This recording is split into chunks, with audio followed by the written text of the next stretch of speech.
I am Delusion Dispeller. I'm going to talk to you briefly about some parts of Dr. Phil's book, The Life Code, that I think are really good.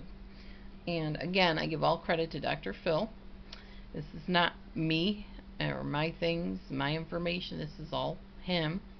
But I want to share it because if there's anybody out there that needs some help in determining what are healthy relationships and unhealthy relationships, this will really help you.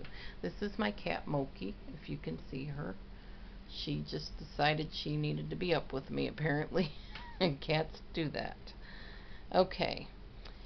He talks about things to look out for, warning signs with unhealthy relationships and unhealthy people, toxic people.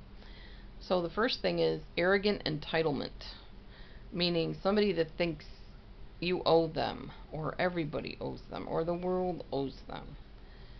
People that are toxic lack empathy. I've talked about that one a lot. They can't put themselves in your shoes at all. They have no remorse and no guilt of anything they do that's bad to you or other people. They are irresponsible and self-destructive.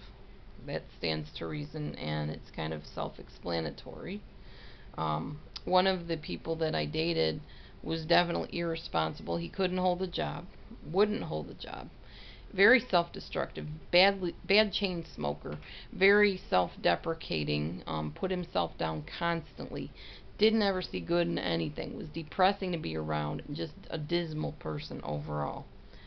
They thrive on drama. I talked about that in one of my earlier videos too. But Dr. Phil says they thrive on drama, like there's always something going on, something happening, something you feel you have to fix, or something like that. Drama can mean almost anything, as you know. They brag about outsmarting people, and even brag to your face about outsmarting you. They have a history of short-term relationships. Their friendships don't last, because when you mistreat a person, they're not going to stick around if they have any level or measure of self-dignity. They live in a fantasy world, and they are delusional. Yes, I agree with Dr. Phil on that.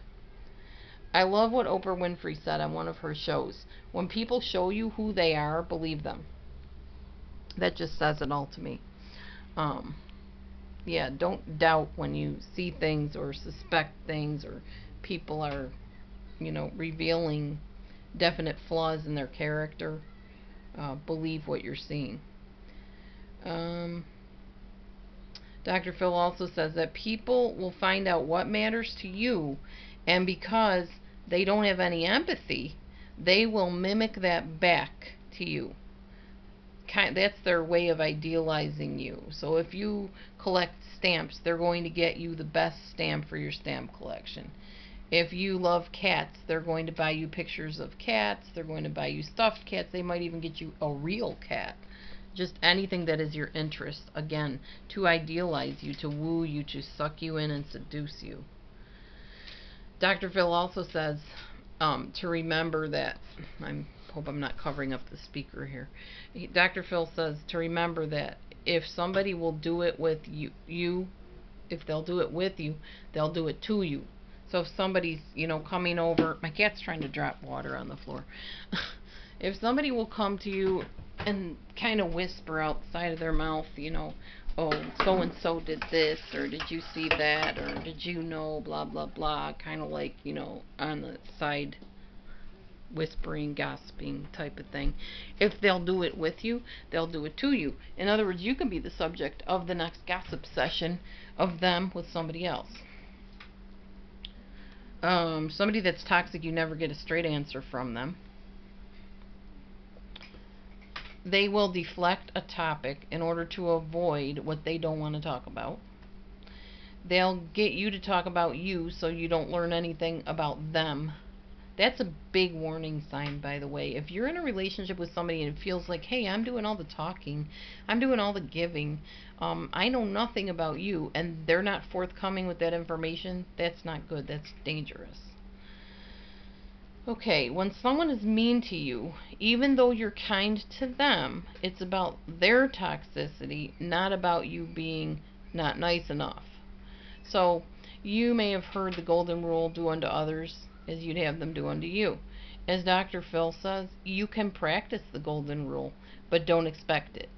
In other words, you can be as kind as you want to somebody else, but don't expect them to do the same thing, because not everybody's like that. Some people are really going to hurt you. Dr. Phil says if you learn from it, it's tuition. I think what that means is if you've learned your lesson from being in a toxic relationship, then that's gonna, I don't know if he means tuition or intuition. Tuition would mean it would pay your way through life and protect you from future harm. Intuition would mean it sticks with you, so you recognize it the next time. So I'm not really sure exactly how he put that, so don't mark that in stone. Okay, toxic people infiltrate your life. They enmesh with you, become totally attached to you like a leech. They create conspirational confidants, which means people that will talk against you behind your back, I believe. They depend on your approval or the approval of other people. They're people pleaser type people. They build a file against you. That's important because they usually have a really good memory from my experience, and they will just remember everything you said, everything you did. So it's important to take good notes if you're ever going to come up against one of these people, like in a situation with court, or you want to confront them about something. Have all your facts straight, because believe me, they do, even distorted facts. They misdirect and obfuscate. Not real sure what that means. I know that they deflect a lot. They don't like hitting things directly. They will make excuses. They will lie. They will deflect towards other people. They'll change the subject, that kind of thing. They blame others. We know that. They project onto other people what is really their fault. They lie. They're frauds. They're cheaters. They isolate their victims, definitely. They abuse authority. They press your hot buttons. They are revisionist historians. They recreate history to be the way they want it to sound. They'll recreate memories to be the way they wanted them to be. They are two-faced. They're gossips. They're paranoid. They definitely use passive aggression, and they sabotage relationships. Now, he also talks about a baiter, and he has an acronym for that, which I love acronyms. His acronym is BAITER, B-A-I-T-E-R. B stands for backstabbers. A stands for abusers.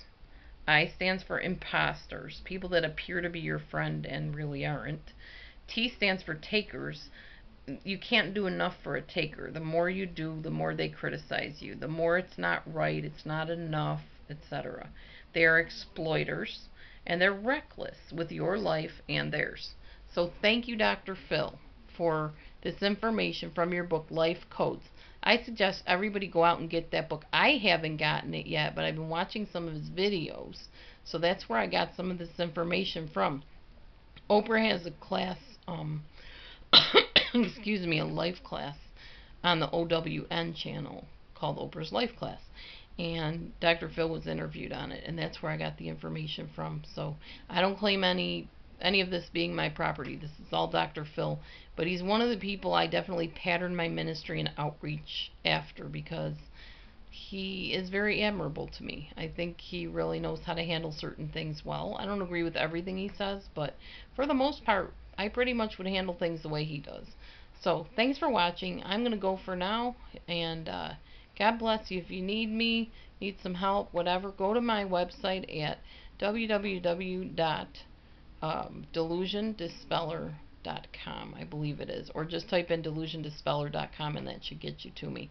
And all the information is there in order to contact me and have a phone consultation, a Skype consultation, etc. God bless you. Stay tuned for more videos as I'm led to do them. Have a great day.